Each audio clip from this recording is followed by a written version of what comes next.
And now, Pujya Atman Sri Swami Jyotirmayananda commences tonight's Satsang with a Sanskrit peace chant. Om Purnamadaha Purnamidam Purnat Purnamudachyate Purnasya Purnamadaya Purnamevavashishyate Om Shanti Shanti Shanti.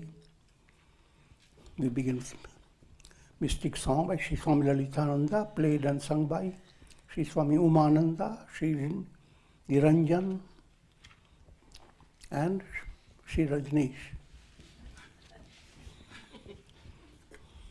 Our song tonight is based on a poem by Swamiji. It's called O Thou Divine Wisdom.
We are recording from the ashram of our revered Guru, Pujya Atman Sri Swami Jyotirmayananda in Miami, Florida. Today is October 17, 2018, Wednesday evening, and tonight Swamiji will be lecturing on the Yoga Vasistha. This is Series 2018, class number 81. And now, Pujya Atman Sri Swami Jyotirmayananda. Om Brahmanandam Param Sukhadam Kevalam Jnana Murtim Dvandvatitam Gagana Sadrisham Tattvamasya Lakshyam Ekam Nityam Vimalamachalam Sarvadhi Sakshi Bhutam Bhavatitam Trigunarahitam Sadgurum Tam Namami. Om. Adoration to Sadguru, he is Brahman, the giver of supreme bliss, embodiment of pure consciousness, one without a second, vast as the ether, infinite, eternal, beyond the three gunas and their modifications, the supreme preceptor. Yoga Vasistha Utpatti Prakarana. And presently we are moving to our section 110.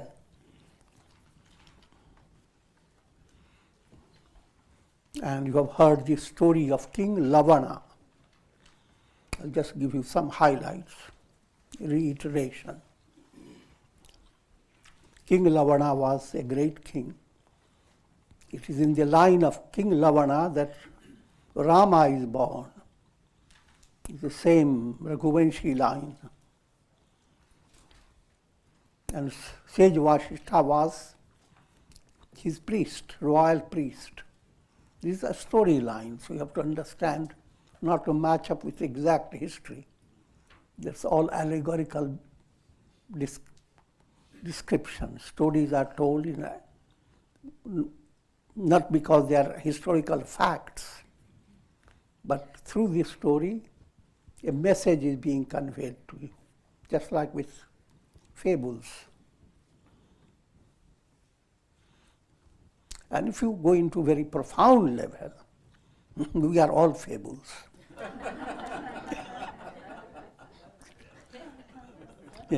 If not today, then tomorrow.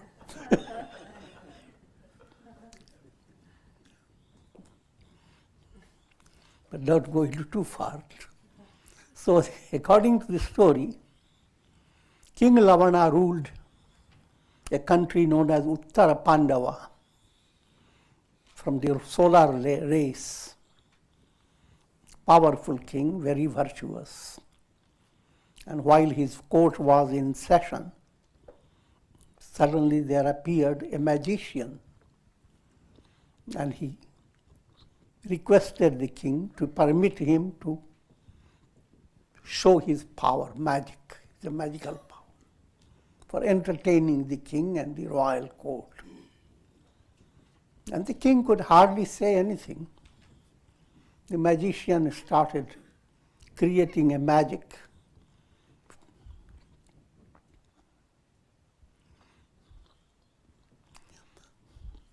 And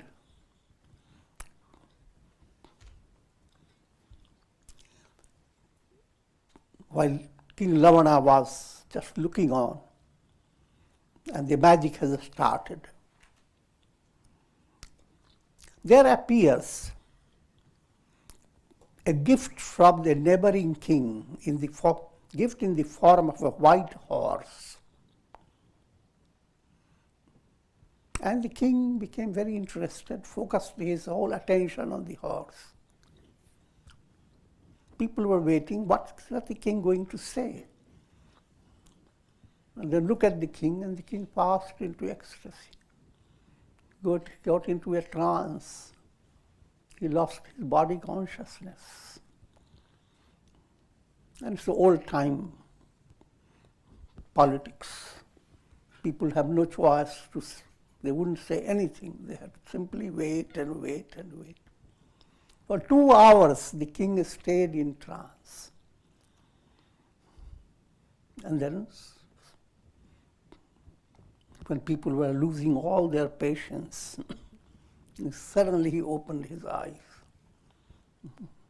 as if he is facing a big hurricane. His whole body was shaking. And he, opening the eyes, said, "What is all this? Whose palace is this? Who are you, all of you?" And they said, "O king, what has happened? You are in your own royal palace. You are seated on the throne. We are your ministers. Please tell me what happened."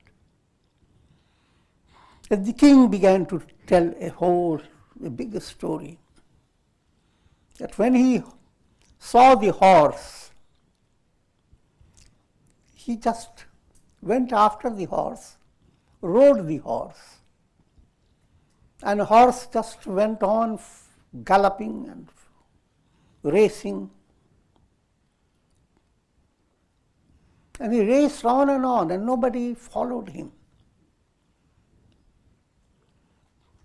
He went out of the boundary of his kingdom, went into deep forest, first crossed a big desert, then entered into a forest. And he looked around, can't he just stop? The horse wouldn't. He found one branch, accessible, reachable. So he held his hand, clung to the branch, and let the horse go. By this time, it was evening time, and it was wintry season. A lot of chill and cold. He somehow found the tree as his support. In the tree there was a little hollow, and he entered inside like the rabbits, etc. do.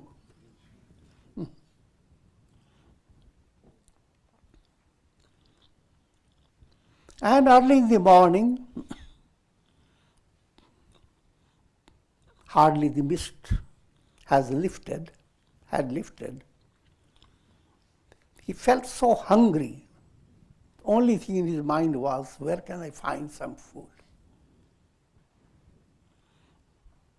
And then to his great delight, he sees a lady, young lady, carrying basket of food on her head.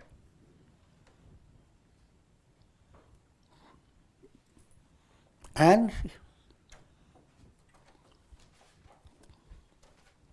he came down from the tree, went after her and said, "Please, give me some food. Be gracious." And this lady of the wild tribe had never expected good royal personalities bowing down to her and pleading for food.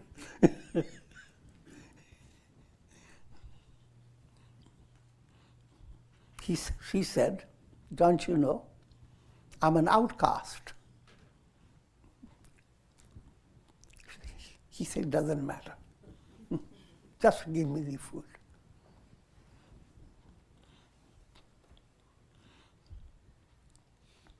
But then the maiden said, "We are not like you of higher class. When you do something, you have to repay for it."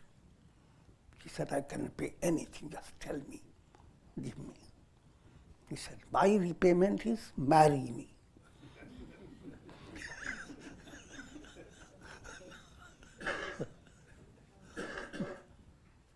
My father will be very happy.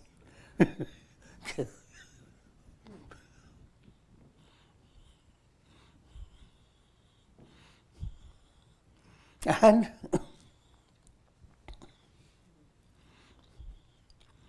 he had no choice because she wouldn't give him food unless he agreed. So he said, "All right, I marry you." So now, let's tell all this to my father. Come with me. Give him some food and led him to her father, who was working in the nearby farm. And both of them approached the father. The first impression of the king looking at the father was strange. He had never seen such ghastly personality. Person, wild tribe with a strange mustache, a strange beard, and strange hair. The whole body is not, and teeth coming out.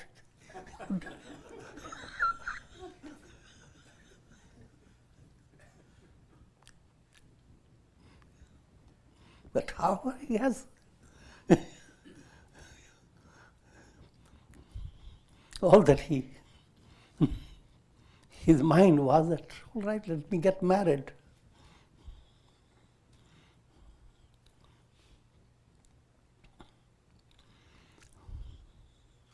And then father took them, his daughter and the king. All the three went to their home. The home was nearby. And everywhere the king, as he looked around, he saw limbs of monkeys, chicken, crows, and he used to go and step over it. It was a living hell. And then when he approached the house, who came to welcome him?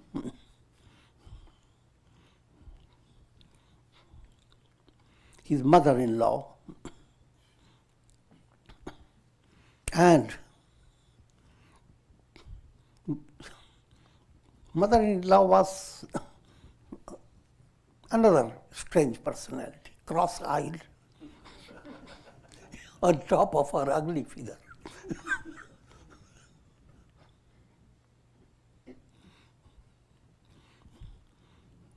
And she looked over and examined him, the top to the earth, top to the... And she said, all right, he's okay.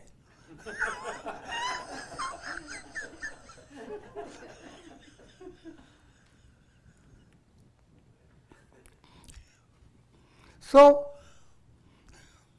with the Chandala festivity, in a festive way, he was married to the Chandala girl.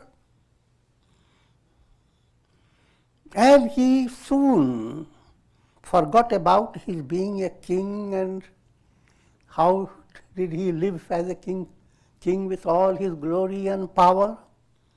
He just was a Chandala all day and night, looking after the wife and all the responsibility of the householder. Not ordinary house, it's a house in the wide wilderness. And then they had a first child, a female child. And then, a few years later, a boy. And a few years later, another boy.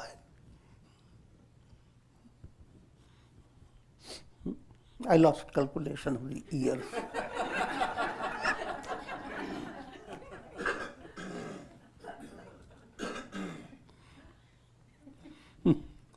And maintaining that family was not a joyous thing. Every day there used to be some trouble. The wife was never in harmony. And then the people around, they were not in harmony. There were always little things that will create a tremendous calamity over the smallest little things. But it's a wonderful forest, and a house, and a wife, and children.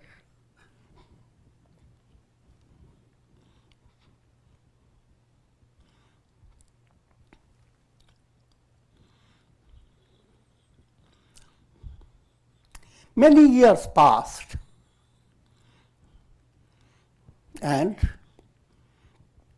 so happened that it didn't rain for a long time and there was terrible famine. There was no food anywhere. And they had to escape in the night, just without telling their relatives. They means the king, his wife, and his children.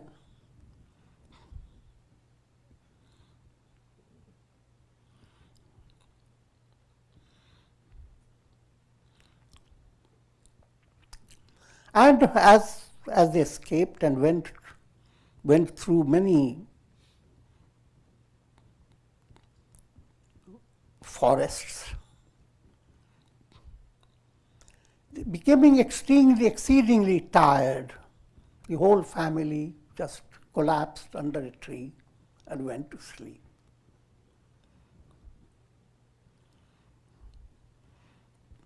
The king pretended to be asleep. He was not sleeping. And he has come to a complete state of despair that that's enough.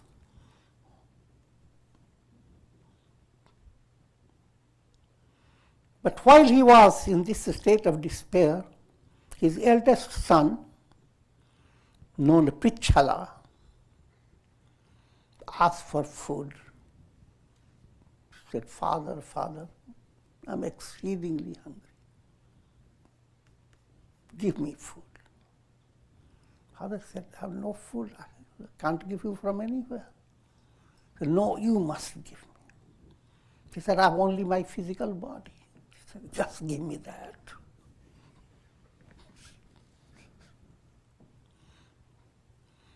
The king said, you can eat my body? I don't care, I'm so hungry.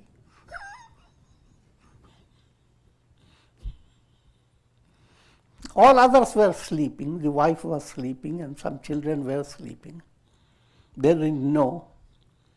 And the king, who had become completely in the state of despair, said, all right. He brought some dry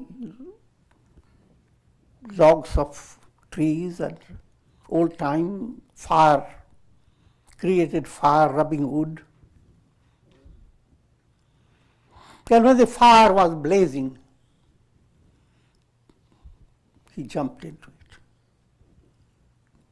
telling his son that when I get roasted, you take care of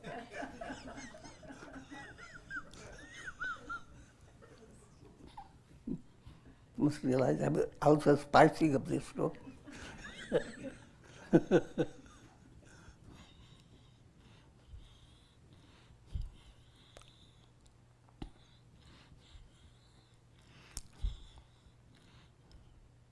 And that's the time that people in the royal palace saw him shaking. That's when he had jumped and he was facing the fire. And by the time he began to open his eyes, he sees he's totally in a different setup.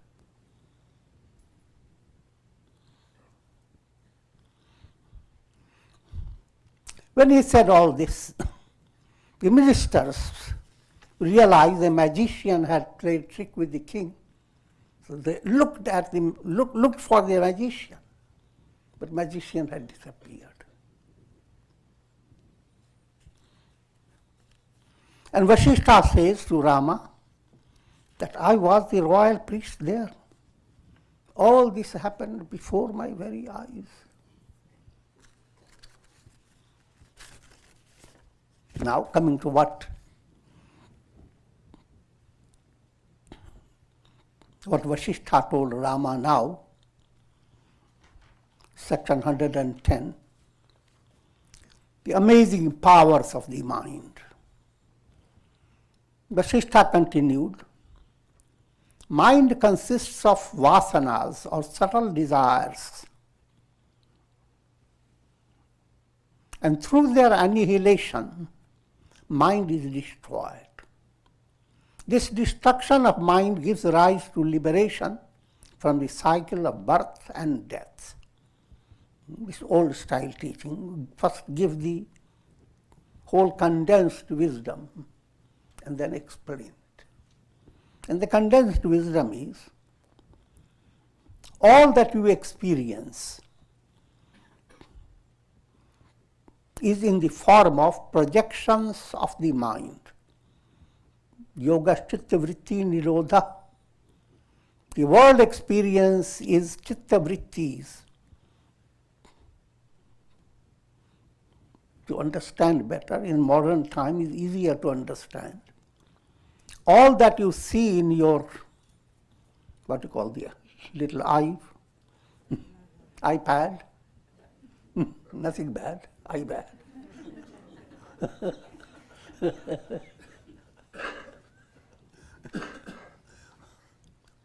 So many things appear in the iPad just by the touch of your fingers. Your fingers are the vrittis. And each vritti creates its own big image. Many things can come because of one little touch. Similarly, your mind plays the same role, not on little iPad, big iPad. Big I am is the reality. On that big I am, the illusion develops. And in that world of illusion, all experiences allow your mind to think of millions of years ago. And the big iPad will show you according to your expectations. And there is no limit to it. But no matter how much you see and experience, is based on mental projection, mind. And that's not very difficult to understand. The whole day you go through so many problems, so many challenges, so many good and positive and negative things, that when you go to sleep, mind moves away from you. Nothing is there. But you don't lack anything because you are totally beyond all the mind can envision. And this point that has to enter your mind. That real you is not in the realm of mind. And whatever comes in the realm of your mind is a passing phenomenon. Projections, not realities. Nothing is here to stay. Adversity, yes, but it won't stay. Prosperity, all right, it won't stay. I will not detail too much on that. Cycles of birth and death, yes, but all the cycles will break down beyond the mental projection. Even the world of cycle of birth and death, you are describing through your mind. Where mind is not, all these details have no meaning. When you watch a cinema show, so many things are interesting and entertaining and so forth. But reality is all that, when moves away, the screen that was the support of all, that screen remains untouched by all that. And you are the screen, not the projected world of time and space. This is the profound insight Vedanta presents. And that's the deepest core of all religions of the world. I am, that am I.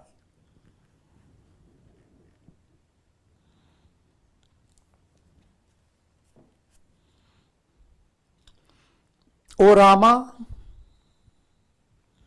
it is by ignorance that pure consciousness assumes the role of externalization and becomes tinged by subtle desires.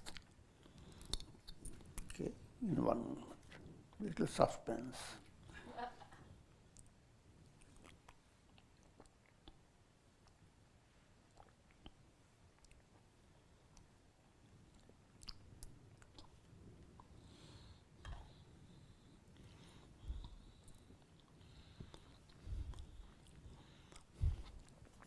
What we mean by pure consciousness assuming the role of externalization, for simple understanding.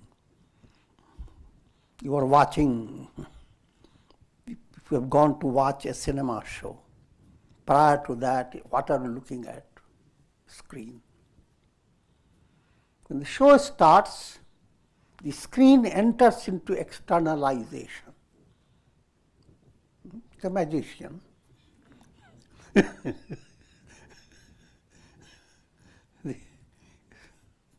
screen remains the screen. But to your eyes, it has given room or given space for a whole world for you to enjoy. The world that is alive and thriving with past, present, and future. And the story is there.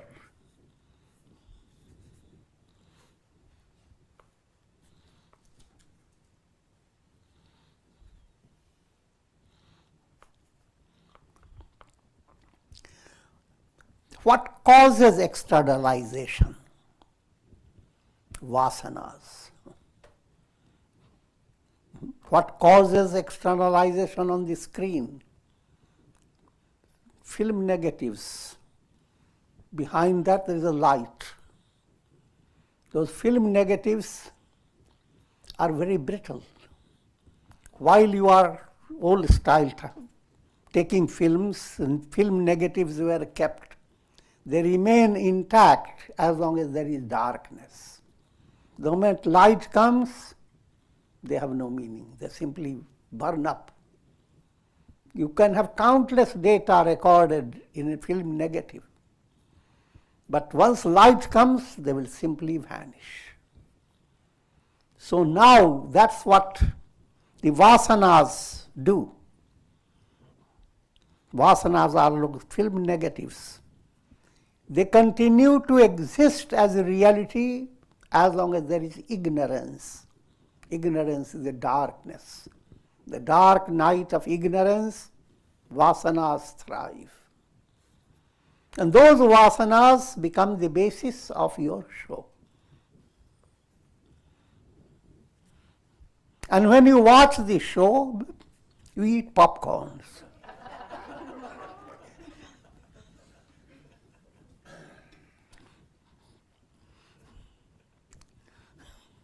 But not real popcorn, it's allegorical I'm adding. It's the type of thing you eat that seeds germinate. They're not really roasted. If you are real Jivan Mukta, then you are watching popcorn and seeing the show for your amusement, untouched by it. If you are not, while watching the show, you are also becoming a part of the show. And you are creating karmas.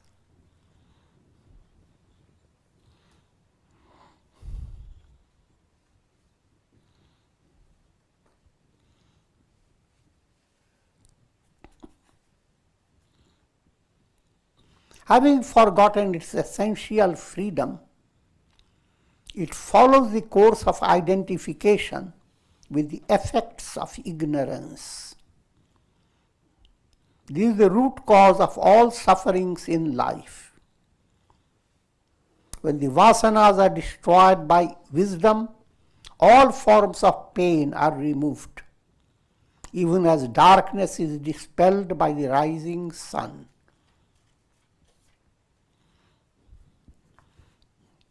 To make it very simple, remember 3 points. Mala, Vikshepa and Avarana.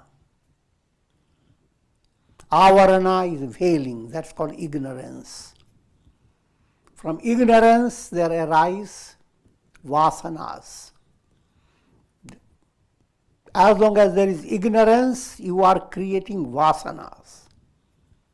And vasanas are creating the magic of all your experiences. Experiences that include embodiments, cycles of birth and death, karmas that you create, sanchit karma. Out of that, a little portion brings about your present embodiment called prarabdha karma. While you are experiencing your prarabdha karma, you are creating new karmas. Some will fructify in this very life, and some will fructify in another life. So you are weaving the web of karmas.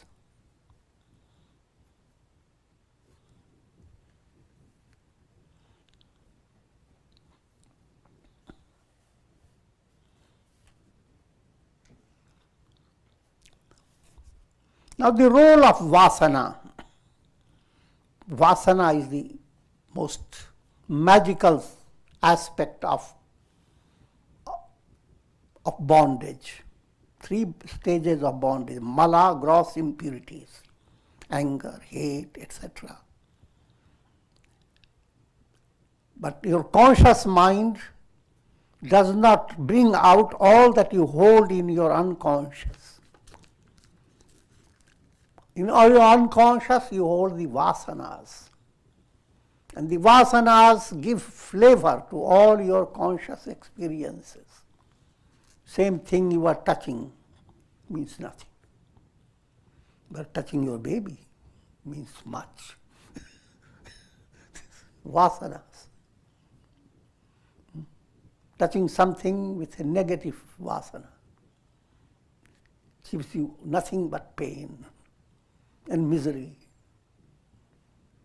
And similarly, go on working out by your imagination. Everyone is led by vasana.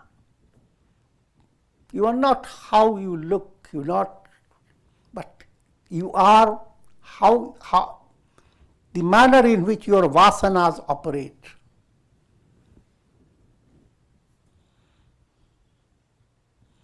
Your problem is not in the body. I'm speaking in a very advanced way.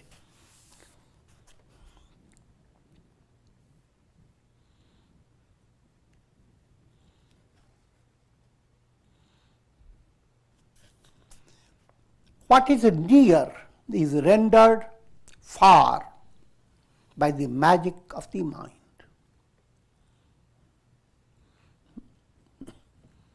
Sometimes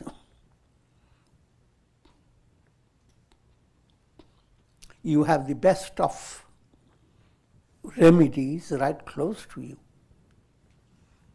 But if your karma, your vasana is not agreeable to lead your soul to be free of pain, then you will ignore what is just close to you. Put it in a very another way.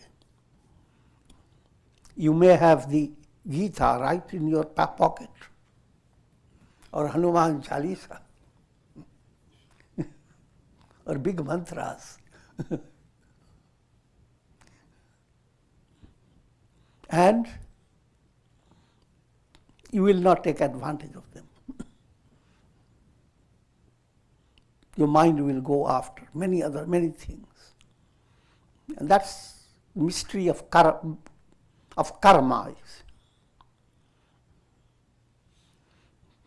Everything is everywhere, but your karma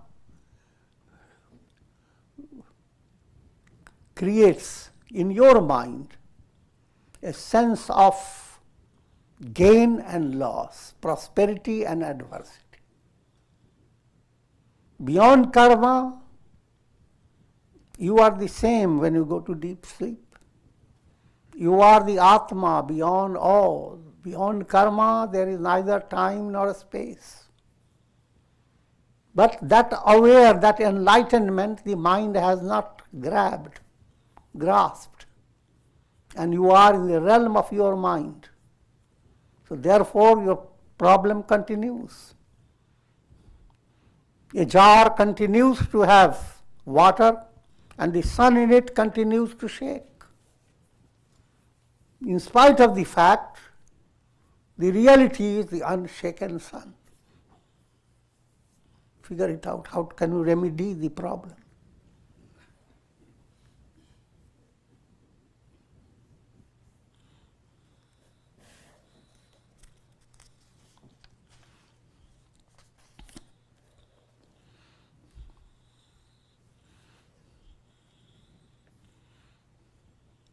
When the mind is agitated, even the lustrous moon seems to send forth darts of misery. Same thing, same word that could inspire you. But when you are under stress, nothing inspires you. Rather, most inspiring things are worst for your eyes.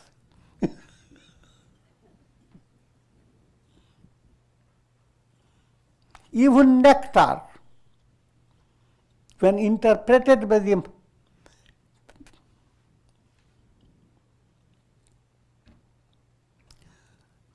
led by vasanas, even nectar is interpreted as poison. A human being is like a deer caught in the net of vasanas in the vast forest of the world process. And spiritual enquiry removes these vasanas of the mind, like the rising sun that melts away the mist of ignorance. So now what's the remedy? The remedy is vichar, enquiry. Live your life in such a way that you become aware that you are looking for your essential nature. What are you looking for in your life? And through many lives, what have you been after? Figure that out. That's called vichar. You have been looking for recovering your essential nature. Satchidananda. And because of vasanas, though you are striving for Satchidananda, you are not actually aware of it. Let me just explain that point. Everyone wants to live longer and longer, not to die. But not to die is your reality, you are Sat. Therefore, there is the instinctive urge to maintain life. But instinctive urge is not being fulfilled. You are trying to fulfill that urge in the world of time and space. But that can never happen.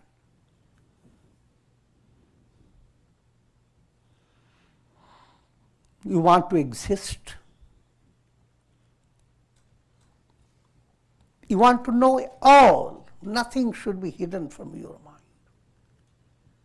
That's chit, pure awareness. And you want to be happy. How much? Happiest.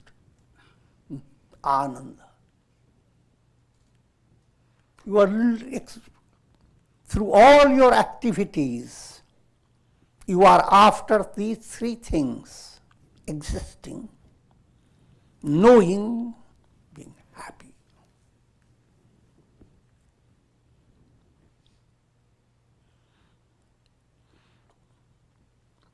When you don't inquire, then all these three you want to discover in the world of time and space. You want to find the screen while involved in the projections of the show. And asking people, tell me, where is the screen?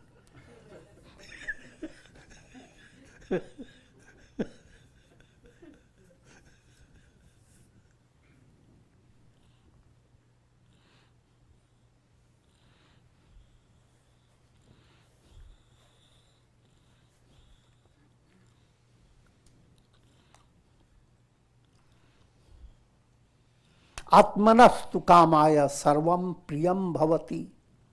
Start asking yourself what you really want, and your heart will say, I want absolute fulfillment of love. Find that which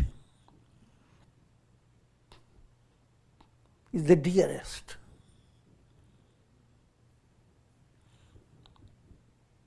To love and to be loved, both fulfilled, absolutely. That's what I want.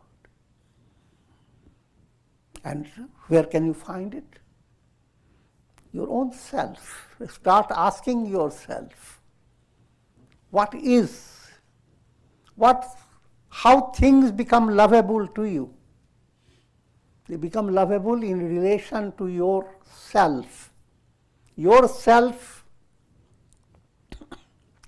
is defined by your mind. Led by ego, you develop the idea, if I have that object, I will be happy. But ego is pointing its finger to the object on the basis of your vasanas. Vasanas color the object like a magic. And then you develop the notion that unless I find that object, I will not be happy. And somehow you get the object of your desire, but hardly you start a happy life, the object becomes an objective problem.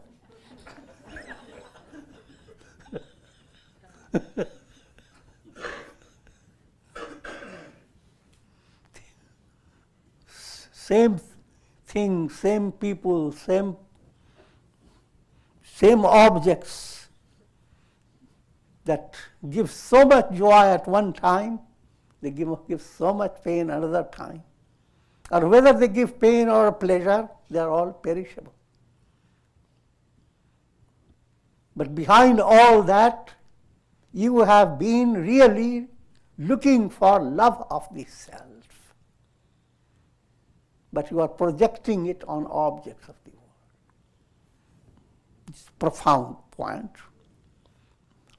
All these profound things don't mean that you should not live your life in a practical way. Your life must be led with integral yoga in every detail. But when you begin to live your life with integral yoga, you become more and more aware that what's the source of your desires? What are you really looking for?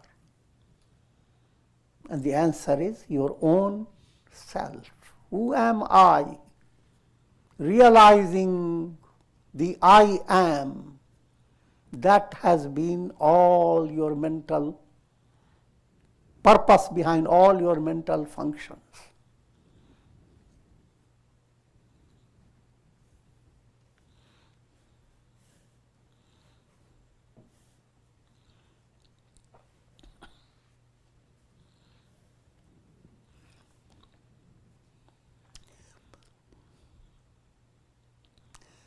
Now, giving some technique, Vasistha says, first assert, I am not this body, I am nothing but the mind. First try to understand. The idea I am the body is nowhere in your physical body. It comes from your brain And brain receives it through the mind flowing through the brain. So I am the body is nowhere within your body, it is in your mind. So grow up.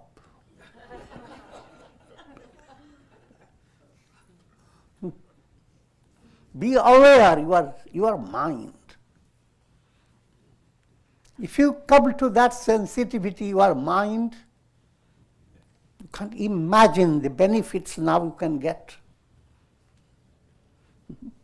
Your idea comes in your mind, I must visit a pilgrimage center. Instead of going into the Google to find how to go there, you simply remind yourself, I am mind, and all things are within your mental realm. Whatever you think, imagine is within the mind. The entire universe that you can imagine is within the mind. Now therefore, you can build up a sensitivity to such an extent. Let me dramatize. You can be in your room, but your mind has opened the door to a big garden. Your mind has made it possible for you to become even a peacock or become a swan. Your mind has made it possible, but within the twinkling of an eye, you can be in Rishikesh by the Ganges. Feel the breeze, cold breeze coming with a shower from the Ganges water. If your mind wants to meet sages and saints, all the Saptarshis are there. Want to hear the music of Saraswati's Veena? Is there? How much sensitivity can you develop? Here again, you have to understand, it is not ordinary imagination. As your chitta, as your mind becomes purified, a special sensitivity develops within you. It's sourced by yourself. The innermost self is a boundless source. And as you are coming towards your innermost self, your mind's sensitivity becomes so profound that you can have anything in the world. But even if you have all the things of the world, it is much lesser than being close to God. So now come to another level. With the sensitive mind, now you begin to develop a vision that I am enfolded by God, or God is within my heart, or just remember that Hanuman saying, Deha buddhyat dasoham, as body I am his instrument. Jiv buddhya, I am a ray from the point of view of the soul. And from essential point of view, there is only Ram, only God exists. All this becomes possible by the magic of your mind.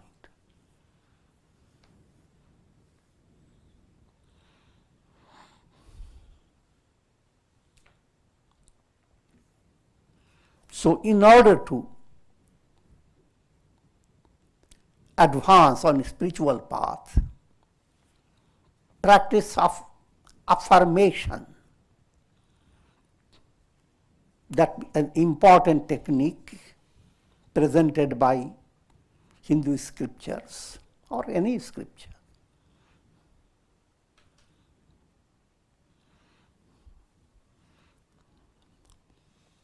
In spite of the fact you find all the negative dominating your personality, your mind gives a little room for a positive way.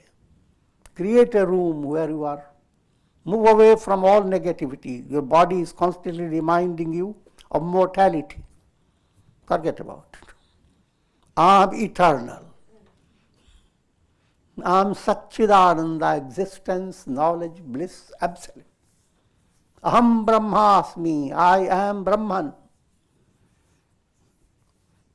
But here again you have to gain a spiritual sensitivity. When you make affirmation, it should not be just dry words, palabras.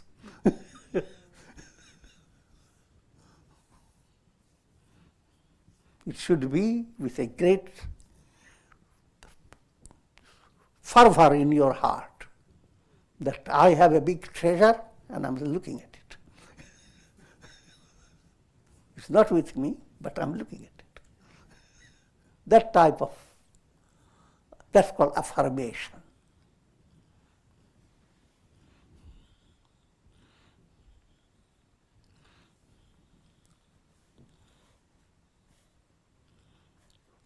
First stage of affirmation that I am not the body, I'm mind.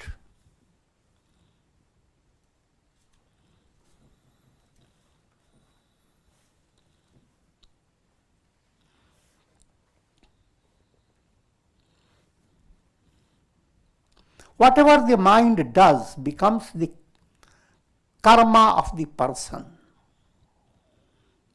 For acts of the body without the assistance of mind are rendered void. All the body can do so many karmas, but in the karmic law they are not counted. Watch your body, how many things it does, even while lying on the bed. Next time take a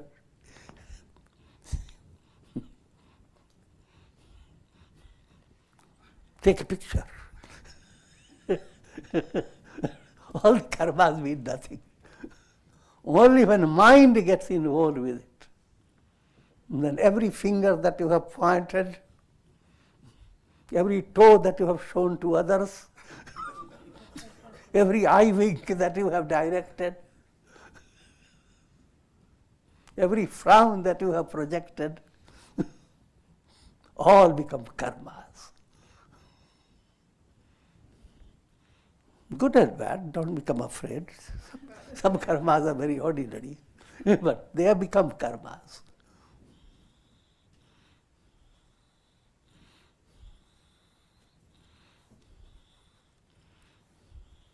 Mind has expressed itself in this entire world.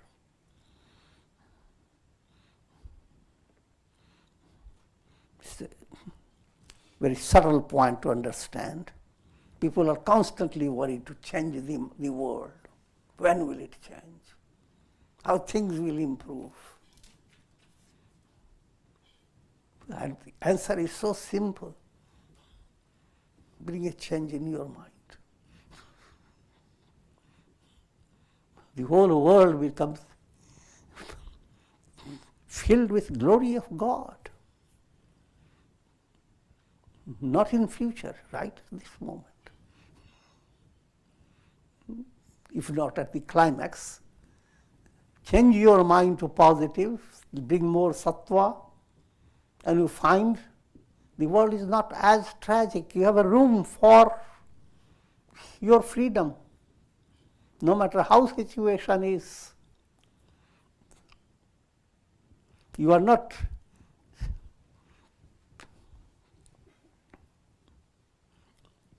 in simple terms, the entire world that you are so much worried about, how long will that star exist? The big mathematics. And they study, 1,000,000 years later, that star will not be there. And enormous things in this world. Now bring a change in your mind. Take mala away and allow vikshepa, distractions, to die. And allow your mind to have that awareness. The truth behind all begins to shine. That's God behind all. put it still another way, that your mind understand the majesty of consciousness. Everything that you are aware in your mind, awareness of things in your mind are reflections. The mirror that is giving all these reflections is the pure awareness. So look at the awareness. Think of a mind in a state of despair. Stay a little as a Sakshi witness and try to study. What is making the despair looking so dense? Awareness. What is that awareness? That's the absolute, unshaken absolute awareness. That's what it gives. What's that knowing which all is known? And another statement, know the knower. Know the enjoyer. Know that awareness that gives room for, that makes your feelings or emotions all real. Go after that awareness. That awareness, you're saying go after, is an allegorical term. There's nothing to go after. You are that awareness. That's your reality. And your reality means the reality behind the entire universe. You must realize each one of you is experiencing the entire universe through their own mind. And each one of you have the possibility to demolish this entire universe. Not one or two countries or things like that.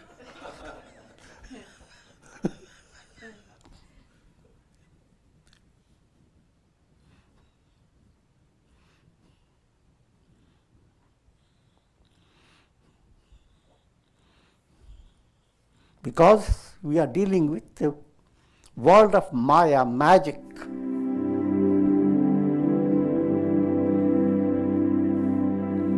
Mind has expressed itself in this entire world.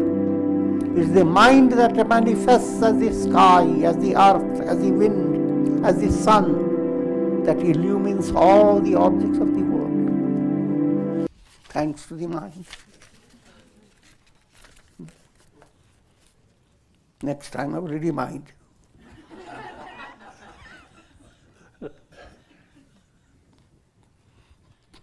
Om Triambakam Jamahe Sugandhim Pushti Vardhana Urvarukmiva Bandhana Mrityor Mukshiyama Mritat Om Shanti Shanti. Hari Om.